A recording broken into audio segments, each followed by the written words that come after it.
Now Sarai, Abraham's wife, had borne him no children, but she had an Egyptian maid servant named Hagar. So she said to Abraham, "The Lord has kept me from having children. Go sleep with my maid servant. Perhaps I can build a family through her." Abraham agreed to what Sarai said. So after Abraham had been living in Canaan 10 years, Sarai, his wife, took her Egyptian maid servant Hagar and gave her to her husband to be his wife. He slept with Hagar and she conceived. When she knew she was pregnant, she began to despise her mistress. Then Sarai said to Abraham, "You are responsible for the wrong I am suffering. I put my servant in your arms, and now that she knows she is pregnant, she despises me. May the Lord judge between you and me." "Your servant is in your hands," Abraham said. "Do with her whatever you think is best." Then Sarai ill-treated Hagar, so she fled from her. The angel of the Lord found Hagar near a spring in the desert. It was the spring that is beside the road in Shur. And she said, "Hagar, servant of Sarai, where have you come from and where are you going?" "I'm running away from my mistress Sarai," she answered. Then the angel of the Lord told her, "Go back to your mistress and submit to her." A second reading will come from 1 Timothy chapter 5. 1 Timothy chapter 5 from verse 1 to 16. "Do not rebuke an older man harshly, but exhort him as if he were your father. Treat younger men as brothers, older women as mothers, and younger women as sisters, with absolute purity. Give proper recognition to those widows who are really in need. But if a widow has children or grandchildren, these should learn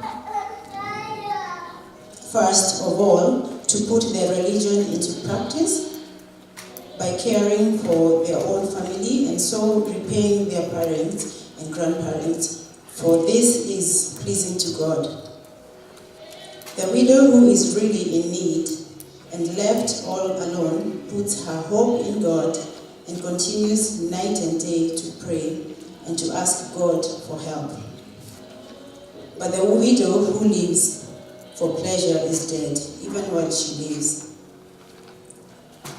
Give the people these instructions, too, so that no one may be open to blame. If anyone does not provide for his relatives, and especially for his immediate family, he has denied the faith and is worse than an unbeliever. No widow may be put on the list of widows unless she is over 60, has been faithful to her husband, and is well known for her good deeds, such as bringing up children, showing hospitality, washing the feet of the saints, helping those in trouble, and devoting herself to all kinds of good deeds. As for the younger widows, do not put them on such a list. For when their sensual desires overcome their dedication to Christ, they want to marry. Thus, they bring judgment on themselves, because they have broken their first pledge. Besides, they get into the habit of being idle and going about from house to house. And not only do they become idlers, but also gossips and busybodies, saying things they ought not to. So I counsel younger widows to marry, to have children, to manage their homes, and to give the enemy no opportunity for slander. Some have in fact already turned away to follow Satan. If any woman who is a believer has widows in her family, she should help them and not let the church be burdened with them, so that the church can help those widows who are really in need. So the sermon title this morning is When Life Happens. When life happens. That testimony is very good. I'm still confusing myself. But when one of the people approached me and suggested that we should also find out from the scriptures, what does the Bible say? What does God say about widows and about those people who find themselves as single parents for reasons that are beyond their control? You know, your husband has deserted you, your wife has deserted you, and you had hoped that you'd bring the children together, and you just leave yourself alone. When people get married or they're getting engaged, they do so with a long-term view of marriage and family, except very few minority. These days I hear of, I don't know if it's a society or it's just a funny lifestyle of open relationships, where you have one primary relationship, but both of you agree that you can have as many relationships outside as possible. I can have my own relationships. Very few, those are the very few minority. I think, as we know it, this institution, when people are getting engaged, when people are getting married, they do so with a very long view of marriage, that we shall get old together, we're going to bring up the children together, we shall grow together. In fact, our marriage verse with my wife is from Isaiah 46 verse 4, which says, to your old age and gray hairs, I am he. You know, because when we were getting married, our prayer, our cry was, up to our gray hairs, and God gave me gray hairs very early. And in the fulfillment of that, I am he who will sustain you, I will carry you, I will provide for you. You know, I know that. However, there's an increasing number of people who are finding themselves as single parents for reasons beyond their control. And, you know, we can categorize them as either social reasons, you know, desertions, divorce, separation, and all that, and death-related, where your spouse actually goes to be with the Lord. And when you look at the scriptures, the Bible is very lean on social reasons as to why people become single parents, but it has an extensive coverage of single parents as a result of death, and especially as far as widows are concerned. Not so much about widowers, but so much about widows in the scriptures. In her thesis submitted to Nairobi University in fulfillment of the requirement of a master's degree in sociology and community development, a lady called Purity Kagendo studied single parents in Kenya and mostly in Israel, and actually found out that 80% of single parents in this country are women. Very few men who are single parents. You know, there's a man who recently told me that when his girlfriend got a baby, 2 days old baby was brought to his mother, and they have never seen the mother again. You know, she's not dead. But those are very few incidences here and there. 80%, according to Purity Kagendo, this is 80% of single parents in this country are single mothers. And so today then we are just going to look at 2 categories of single parents. One, the single mother. 2, the widows. The single mothers and the widows. And we start with the single mothers. You know, the Bible talks of one single mother. You know, just one single mother in the entire Bible I came across. and it's a story that we know very well. Perhaps the law of Moses, it was very tough on issues to do with fornication, and it could explain as to why maybe in those days there weren't as many single mothers who are social single mothers as we have today. In Exodus, for example, Exodus 22 verse 16, the Bible says that if a man seduces a virgin who is not pledged to be married and sleeps with her, he must pay the bride price and she shall be his wife. You just sleep with a lady, you just sleep with a man, and the Bible says that's your husband, that is your wife. Whether he has a child or not, provided you have gone to bed with her or him, you are now a couple. The man is supposed to pay the bride price, and you stay together. Actually, it was the same even for rape. You rape someone who is not engaged, you pay bride price. Deuteronomy 22, verse 28 to 29. If a man raped a lady, he had to marry her and pay 50 shekels to the lady's father. And the Bible says, as long as you live, you cannot divorce her. So I think with all that, then there were very few single parents who are social, whom we can categorize as single parents as a result of social happenings. And this is similar, actually, to what Paul says in the New Testament.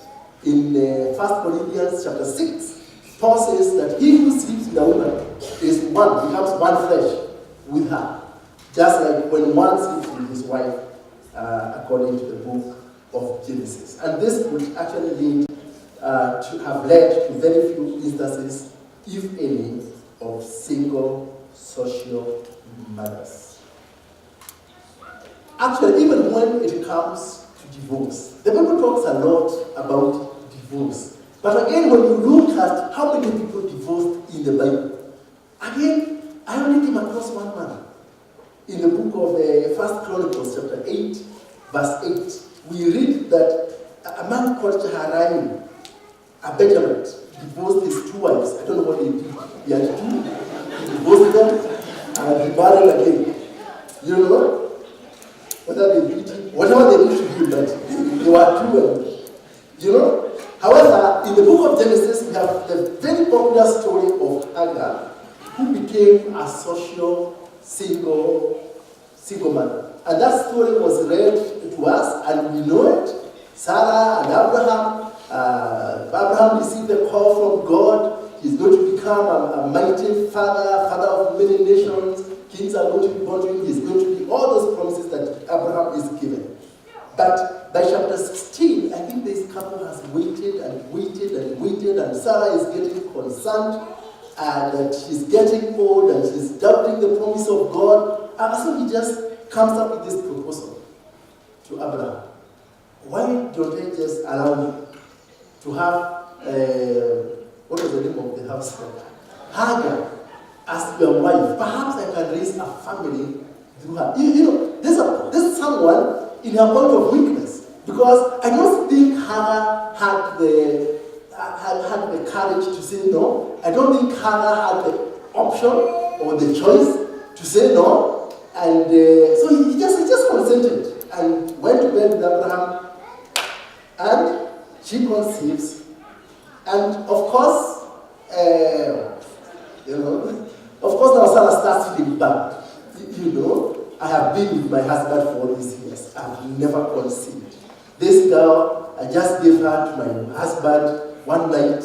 Now she's pregnant. And guess what? I think she's not treating me as she used to treat me. And most likely, it's the same things that she used to do before. Maybe she's not washing dishes, and maybe she's a young girl, barely out of her teenage. I don't know those teenagers' attitudes. You know them. But now that she's expectant, Sarah says, no, she's despising me. She has to go. You're the cause of all this. She starts blaming Abraham. And Abraham tells her, you know what? She's in your hands. Do whatever you want to do with her. And trust her. The poor girl is sent away. And you know, today, there are so many girls who are sent away from their lovers the minute they declare, I'm expectant. And we know them. You know, you have had a boyfriend, you have shown all manner of love, you are loved, you are a sweetheart, you are everything. But the minute you come and say, guess what, my sweetheart, I'm expectant. You are no longer my sweetheart. It is not mine. You must have trapped me. No, she trapped you. You know, it's a trap. You set a trap. Maybe, so many of them, the relationship comes to an end at that time. But what does God expect us to do at this time? What's the position of God? How did God treat her? And that is what attracted me to this scripture. You know, and I know perhaps in our families, we have our sisters, we have our aunties. You know, I have one sister. Sometimes I feel like strangling the father of her two children because I know I even as mother was with him. He greeted me, you know, and when he greets me, he doesn't even ask, how are my two sons? And we are taking care of these two sons. You know, sometimes I feel like strangling him, but then I remember, you know, I'm a pastor. You know, I don't want to, because these are things that touch us. These are things that cost us. You know, when I go home and I take my mother a kilo of sugar, maybe if these two nephews of mine were not there, that kilo would take up one money. But not because they are there, and they will take more tea than my mother, they will take more ugali than my mother. Within a very short time, everything is finished. And yet the father is just there, you know, enjoying himself. But God now is sent away. He goes, and the angel of the Lord meets with her. And yet, Hannah, servant of Abraham, what are you doing? Where are you going? And she says she's running away from her master. And he's told, go back, reconcile with Sarah. You know, and she says, Hyacinth, I have seen El Roy, the God who sees me. One of the names of God that we use today, actually, was coined for us by Hannah. In her point of desperation, in her point of rejection, in her point of being told, no, now you have conceived, you can go away. We are not going to, we don't want you, you're no longer part of us. And it is at that point that God appears to her and speaks to her gently and tells her, go and reconcile with your master. And she goes. But she says, I have seen the God who sees you. And you know what? If your daughter has gone through this, God sees. God sees. He is Jehovah El Roy, the one who sees. In fact, what this name of God says means, you are the God who sees me, the God who appears to me, the God who chases after us in our moment of desperation, that God who chases after us, the God who follows us with his goodness. That's what it means. The God who follows us with his goodness. And we can entrust ourselves to this God who follows us with his goodness. He's the one who sees us when you feel lonely, when you are rejected, when you are not loved. He is Jehovah El Roy. And that's the one we can entrust ourselves to at this particular time. It's a reminder that this is the God who wants to stay close to us. When everyone else has shut the door before our faces, this is a God who appears to us and asks us, what is the matter? What is the matter? So for my last born sister, Jehovah El Roy has helped her since this man ran away. He didn't run away, he's still there. Since this man refused to take responsibility, Jehovah El Roy has been there for my sister. And will be there for your sister, your daughters, your nieces, your aunties, and all those who find themselves in this kind of a situation. He is God, the one who is watching over all.